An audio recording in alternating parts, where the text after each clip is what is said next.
हजारीबाग में हुआ था हैवानियत का नंगा नाच, जिसे पूरा का पूरा देश शर्मसार हो गया था। लेकिन इस मामले में हजारीबाग पुलिस ने कई लोगों को गिरफ्तार कर लिया है और पूरे मामले से पर्दा उठा दिया है। नमस्कार, मैं प्रिंस कुमार सिंह और आप देख रहे हैं पॉजिटिव प्रिंस। अगर अभी तक आपने चैनल को सब्सक्राइब नहीं किया है तो खबरों से अपडेट रहने के लिए कृपया चैनल को सब्सक्राइब कर लीजिए, और जो लोग ऑलरेडी कर चुके हैं तमाम लोगों को सहृदय धन्यवाद। अब वापस आते हैं अपनी खबर पर, और जरा आप ये बयान सुनिए। स्पष्ट बताया नहीं जा रहा था, इसलिए पुलिस के द्वारा सभी पहलुओं पर काम किया गया। विभिन्न प्रकार के टेक्निकल एविडेंसेस पे काम किया गया, कई प्रकार के फॉरेंसिक एविडेंसेस कलेक्ट किए गए, कई लोगों से पूछताछ किया गया जो कि किसी न किसी रूप में हमें कोई इन्फॉर्मेशन दे सकते थे, सभी से पूछताछ किया गया। अंततः पुलिस के द्वारा इस घटना में सम्मिलित 3 व्यक्तियों को आइडेंटिफाई किया गया, और मर्डर कब और कैसे हुआ ये हम लोग अनुसंधान के दौरान पता कर पाए।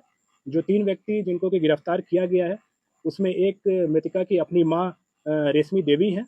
उसके अलावा गांव की ही एक महिला शांति देवी हैं, जो कि उनको भगतनी भी कहा जाता है, और उनके द्वारा मुख्य रूप से तंत्र मंत्र इत्यादि का काम किया जाता है। और तीसरा व्यक्ति इसमें जो शामिल था वो था भीमराम। ये तीनों एक ही गांव के रहने वाले थे। भीमराम। और ये तीनों एक ही गांव के रहने वाले थे, और हत्या का जो मुख्य कारण था वो मृतका की माँ को विभिन्न प्रकार के पारिवारिक समस्याएं आ रही थी, और जिसके सॉल्यूशन के लिए बेसिकली ये इस भगतनी के पास गई थी।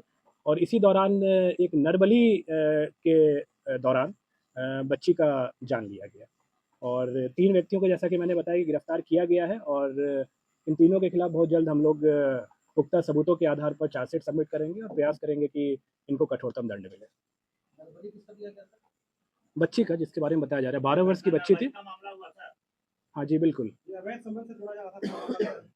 नहीं, जैसा कि अभी जो कारण बताया गया है मैं बता रहा हूँ, बहुत डिटेल में आपको एसपी हजारीबाग के द्वारा ही बताया जाएगा कि क्या इसमें किस प्रकार से चीज़ें हुई।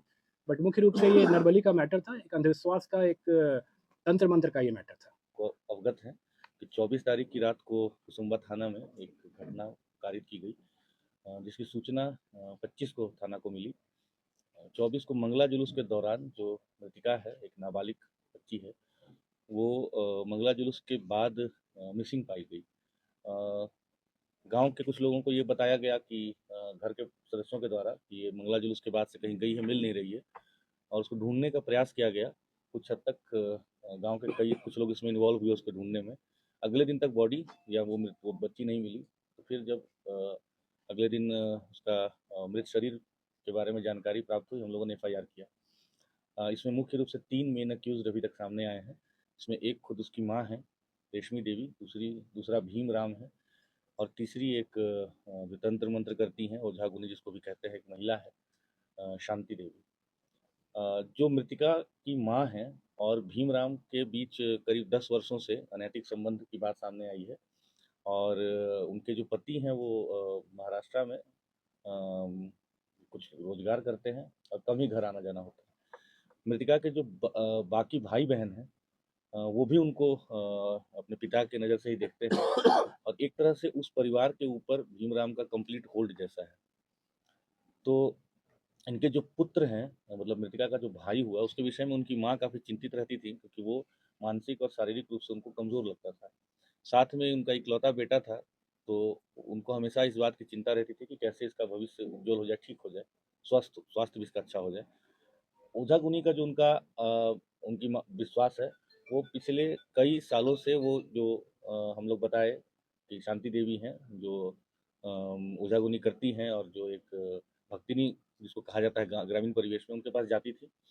ज़्यादातर समय अपने पुत्र के शारीरिक स्वास्थ्य को लेकर या कभी कभी नौकरी के लिए जाती थी।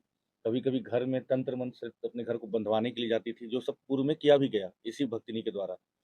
कभी अगर जमीन का भी विवाद हो, किसी भी तरह के व्यक्तिगत जो उनकी समस्याएं होती थी, उसके लिए वो जाने लगी थी। तो इन चीज़ों में एक तरह से ये जो भक्तिनी है वो उनसे उस बदले में पैसे और बाकी चीज़ें लेती थी। उनके घर में जैसा मैंने बताया कि हर चीज़ के लिए वो डिपेंड करती थी भीमराम के ऊपर। तो घटना के दिन भी जब ये अपनी मृतिका के साथ, छोटी बच्ची के साथ और भीमराम के साथ उनके घर गई, वो भक्तिनी के घर गई, तो उनके घर में एक छोटा सा, जिसको वो मंदिर कह रहे हैं, उसको धरती माता मंदिर या मनसा देवी मंदिर भी कहा जा रहा है, तो उस मंदिर में इनको बुलाया गया। हालांकि माँ बेटी दोनों दरवाजे से गई, लेकिन जो भीमराव था उसके विषय में बता रहे हैं कि वो पीछे का जो छोटा सा बाउंड्री होता है उसको कूद करके छुप करके आया। और उस समय पहले वो भक्तिनी के द्वारा बताया गया कि इसके ऊपर देवास आया हुआ है, तो माता आई हुई, जैसे हम लोग ग्रामीण बोलचाल में कहते हैं। और उसको टिकाव करके कुछ अपना मंत्र का वो ढोंग कला जुलूस था, उसमें पार्टिसिपेट करने लगी।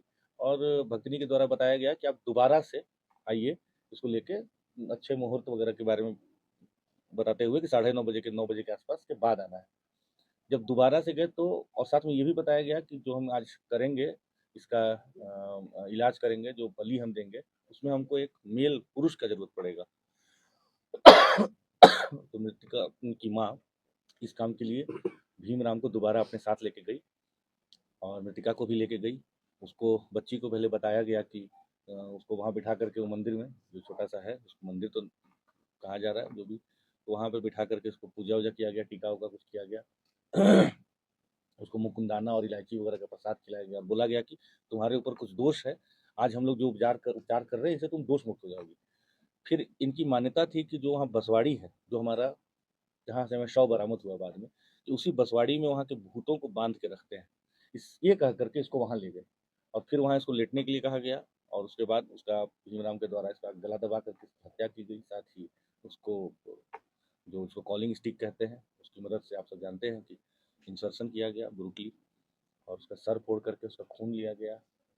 ये सारी जो कृत्य हुआ है, इसमें हम लोगों के पास काफ़ी पुख्ता एविडेंस और जो सूचना भी प्राप्त हो रही थी और एविडेंस भी हम लोगों को मिला। सबको हम लोगों ने अरेस्ट भी किया और हम लोग इस केस को बहुत गंभीरता से ले रहे हैं।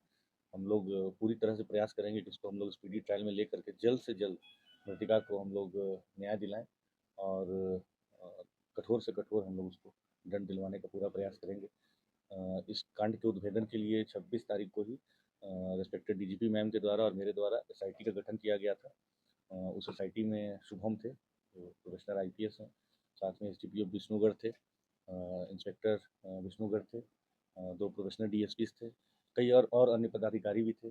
साथ में कई और अन्य पदाधिकारियों ने इसमें काफ़ी सक्रिय भूमिका निभाई। इसमें सदर एसडीपीओ अमित आनंद है, साथ में वरीय पदाधिकारियों का भी लगातार हम लोग को निर्देश मिला। तो इन सब के कारण हम लोगों ने इस कांड का उद्भेदन किया है। सभी लोगों की गिरफ्तारी कर ली गई है। जो विधि सम्मत सारे प्रोसेस हैं फॉलो किए गए हैं, आगे भी किए जाएंगे और इस विभत्स घटना का हम लोगों ने उद्भेदन किया।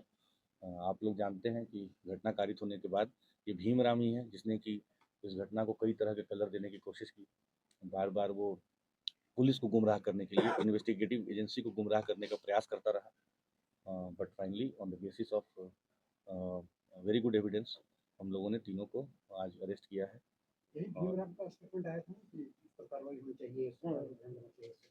हाँ, संभव है। मैंने स्टेटमेंट उनका नहीं देखा है, लेकिन अगर आया होगा तो सकता है। एसपी साहब, तब तो इसमें कॉम्पेंसेशन नहीं मिलना चाहिए परिवार को?